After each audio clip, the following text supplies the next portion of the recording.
You're tuned into Repco Muscle Garage, the home of New Zealand's toughest muscle cars, hot rods and street machines.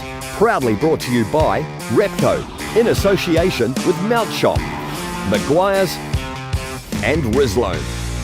This week, an all-out Aussie Assualt hits Bruce McLaren Motorsport Park in Taupo, and we shed rate Hamilton's quiet achievers. Queens or anything like that, so yeah, it's important. Give them a good traction, give them good hiding.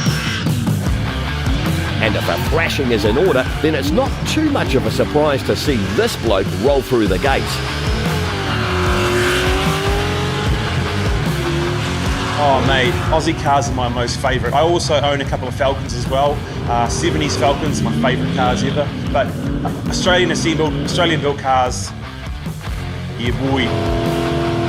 These are one of the best events you can get, you know, because you can jump from event to event, you know, you can drag race, you can drift, you can cruise, you can do burnouts, all in your own time and at your own pace, you know. So, but for me, that has a car built for doing this kind of stuff, this is the perfect event.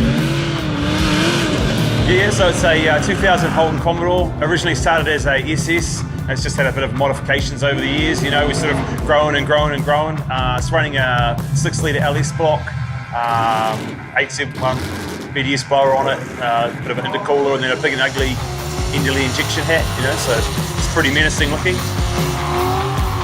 The Holden has been in a constant state of evolution, as much like the sport itself, things in the burnout world have got a whole bunch more serious of late. The start of the NZBC in 2017 sort of brought burnouts more to the forefront, and you know, it is a sport, it is a form of motorsport. Some people, you know, don't take it seriously, some people do, you know, but it, you know, you look at the likes of Australia and stuff where it's huge in Australia. It's big money in Australia, and it's starting to catch on in America now too, where it's also huge. You know, it's gonna be huge. You know, New Zealand a little bit back behind, but we're getting there. The cars are there. You know, the promoters and stuff from events see the value in having cars like this at the events. You know, so it brings the punters in, and you know, it's the good thing about a burnout car is you can go as badass as you want. You know, you don't have to conform to, you know, warrant rego or bits and pieces. You know, so you can make it as badass as you want. You know, as long as it's safe. And despite a reputation forged on the battlegrounds of burnout pads around Australasia, it isn't where Hayden spent his day. Like many of the other high-power cars, NUTOUT had just too many horses to let loose on Taupo's wet surface.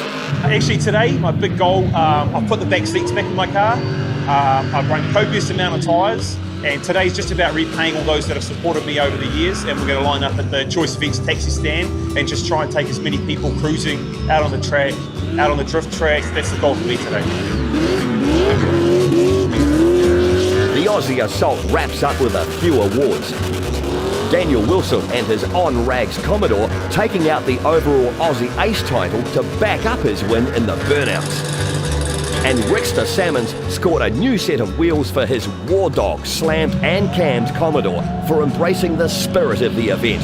The VX putting plenty on the clock playing taxi, ferrying spectators round Bruce McLaren Motorsport Park.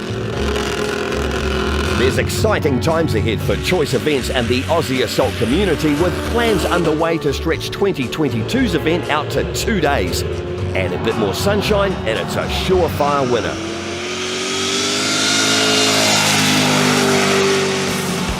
Your ride needs some love, we've got you sorted.